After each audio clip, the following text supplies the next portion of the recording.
Sai Baba was like a loving father. He always knew what was best for his children, his devotees. His words were not just simple advice, they were a shield of protection.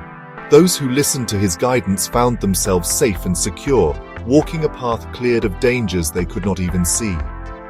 Baba's foresight was immense, and his instructions were designed to steer people away from harm. Trusting him was like holding a guiding light in a dark forest. It was a simple rule for a happy life in Shirdi. Listen to Baba, and you will be protected from all storms. However, not everyone understood the depth of Baba's wisdom. Sometimes human pride or simple disbelief would cause people to ignore his words. When this happened, they often found themselves facing trouble. It was not a punishment from Baba, but the natural result of stepping away from his protective grace. Imagine a mother telling her child not to touch a hot stove. If the child touches it, the burn is not the mother's anger, but the consequence of the action. In the same way, ignoring Baba's advice meant stepping into difficulties that he had tried to prevent, showing everyone the importance of faith.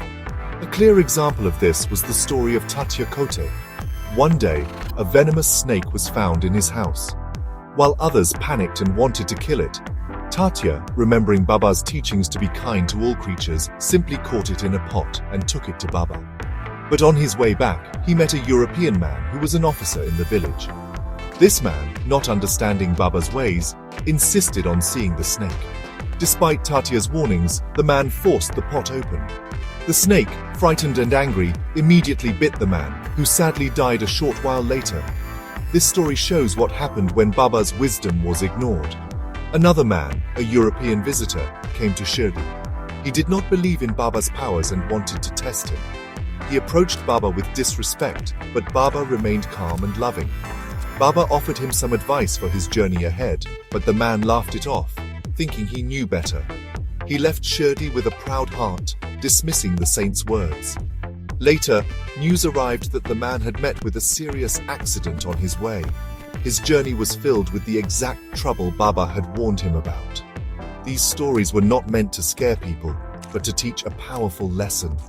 True safety lies in trusting the words of the Guru. One of the most curious sights in Shirdi was that of Sai Baba begging for food. People often wondered why a man with such divine powers would go door to door with a begging bowl. He could have created mountains of food with a single thought. Yet every day, he would walk the familiar lanes of the village, collecting small portions of bread and vegetables from a few chosen houses. This act was not for himself. It was a profound lesson for everyone who witnessed it. It was Baba's unique way of teaching humility, reminding everyone that before God, we are all beggars seeking grace. This daily ritual was deeply rooted in ancient traditions. Holy men, or sannyasis, have long practiced begging to destroy their ego and pride. By asking for alms, they show their complete dependence on God, who provides for them through the hands of ordinary people. Sai Baba was teaching this very principle. He showed that true wealth is not in possessions but in detachment. Furthermore, by accepting food from people, he was giving them a chance to earn good merits, or punya. He was purifying their homes and their hearts with his presence, taking their worries and leaving blessings behind. The food he collected was not just for him. After returning to his mosque, the Dwarkamai, he would mix everything together in a single pot. This mixture, called prasad, was then shared with all his devotees, rich or poor, and even with the animals around him. This act taught another important lesson: equality. In the eyes of God, everyone is the same. There are no differences of caste, wealth, or religion. By mixing the food from different households, Baba symbolically mixed the people together, uniting them as one family under his divine care and love. Baba's begging was also a test of faith for the people of Shirdi. Giving food to a saint was an act of devotion. Those who gave with a pure heart received immense blessings. He was not taking food. He was taking away their past karmas and their worldly attachments. He was teaching them that the true purpose of having wealth is to share it. By going on his daily rounds, he was not just collecting scraps of bread. He was collecting the love and faith of his devotees, transforming a simple meal into a sacred offering that nourished both body and soul. The Tarkhad family from Bandra were deeply devoted to Sai Baba. Mrs. Tarkhad, in particular, felt a strong connection to him. One day, a thought came to her mind. She wanted to feed Baba herself. Since she could not go to Shirdi at that moment, she made a promise. She decided that she would not eat her own meal until she had first offered food to Baba in her prayers. This was a test of her devotion, a promise made from the bottom of her heart. She held firm to her vow, showing her unwavering faith that Baba would somehow receive her offering, even from so far away. Meanwhile, her husband and son were planning a trip to Shirdi. Before they left, Mrs. Tarkhad made her son promise that he would offer food to Baba on her behalf before having his own meal. In the rush and excitement of Shirdi, the young boy forgot his mother's important request. He sat down to eat with the others, completely forgetting his promise. But Sai Baba, who knows everything in our hearts, had not forgotten. Just as the boy was about to take his first bite, Baba's voice rang out, reminding him of his duty to his mother. The boy was startled and immediately remembered. The boy quickly ran and brought a plate of food as an offering for Baba. Sai Baba did not eat it. He just touched the plate and smiled, saying that he had already eaten. He explained that his devotee's hunger was his own hunger. He revealed that when a hungry dog had appeared at the Tarkhad's house in Bandra earlier that day, Mrs. Tarkhad had fed it a piece of bread, seeing Baba in the creature. Baba declared that by feeding the hungry dog, she had fed him directly. Her act of kindness had satisfied his hunger completely. This beautiful story shows the true nature of devotion. Baba taught the Tarkhad family and all of us that he is present in every living being. He is not confined to his physical body in Shirdi or to his pictures in our homes. He is in the hungry dog, the thirsty crow, the crying child, and the struggling stranger. When we show kindness to any creature, we are showing it to God.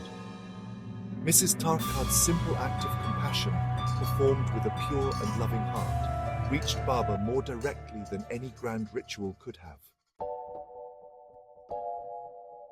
The stories from chapter 9 of the Sai Satcharitra all point to one profound truth.